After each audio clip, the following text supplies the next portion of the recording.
అబ్బా బతుకమ్మ హాలిడేస్లు ఇక 15 రోజులు వచ్చినాయి. అవ్వో హాస్టల్ ఉండి ఉండి ఇప్పుడే జైల్లోకి వెళ్ళి విడుదల చేసినట్టు బిడ్డకు నేడే విడుదల అన్నట్టు అయితే ఉంది నా పానం అంతా. అవ్వో హాస్టల్ ముందట కొబ్బరికాయ కొట్టబుద్ది అయితే అంత పానం లేసేస్తుంది. హాస్టల్లో గోసపుచ్చుకున్నారు. అబ్బో బతుకమ్మ హాలిడేస్లు 15 రోజులు మంచిగా ఎంజాయ్ చేద్దును.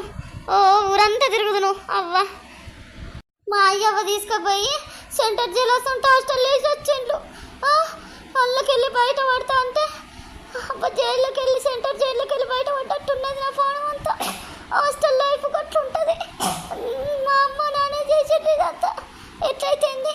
దసరా బతుకమ్మకైతే బయట పడతాను దేవుడు.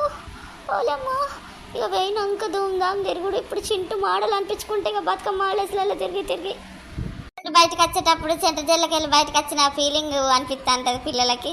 కామెంట్ చేయండి, మీ పిల్లలు హాస్టల్లో ఉన్నారా, ఇంటికి వచ్చిల్లా లేదా అని.